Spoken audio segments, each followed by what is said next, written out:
The fog hung low over Blackthorn Lake, curling in pale tendrils above the water's surface as Jacob cast his line into the silent abyss.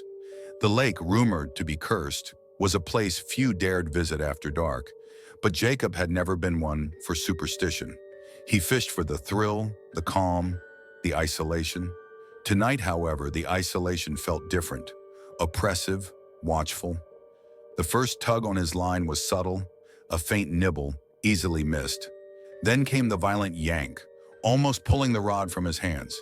Jacob grinned, bracing himself as he reeled in the catch. But the line resisted with unnatural force, bending the rod in a way that made his pulse race. Something massive. The thing surfaced just once, a pale, gnarled shape breaking the water for a heartbeat before plunging back into the depths. Not a fish, not anything he could identify. Jacob felt his blood run cold.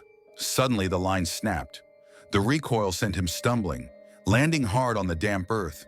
Before he could recover, the water shifted. Ripples spread unnaturally fast, as though something vast was moving just beneath the surface.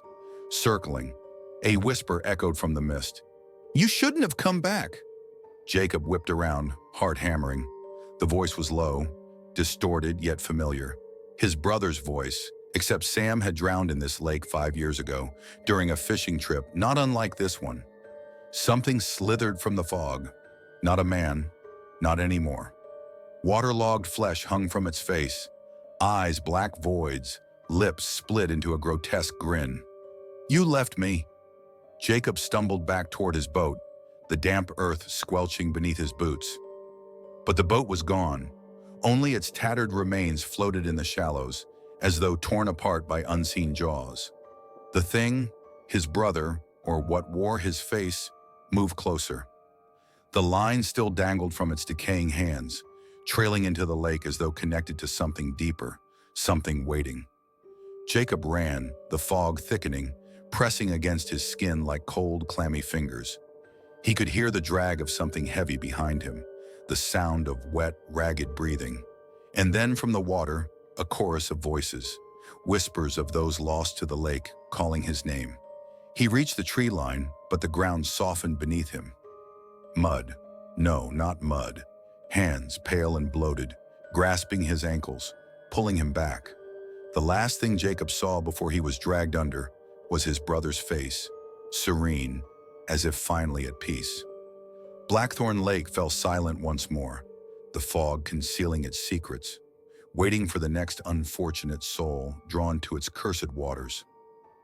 The next morning, the town woke to the news of another disappearance.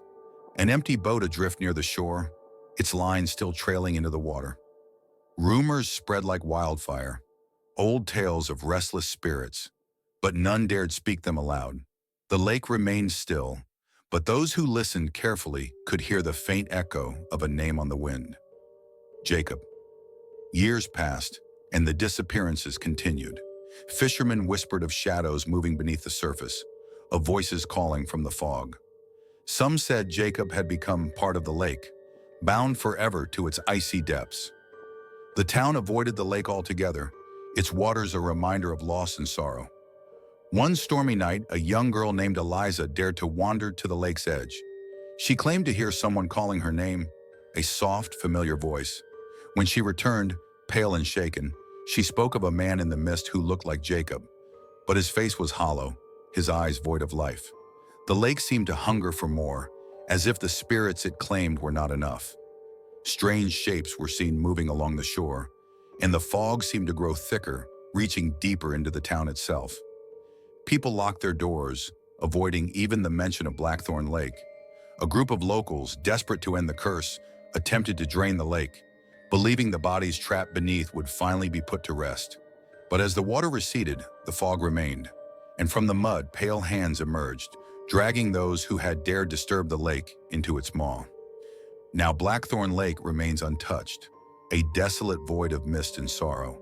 The fog never lifts, and on quiet nights, if you listen closely, you can still hear the whisper of a name, Jacob, echoing from the dark water. But Jacob's story didn't end there.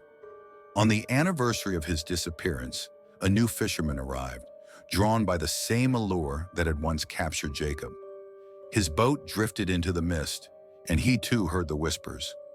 Yet unlike Jacob, he wasn't taken immediately.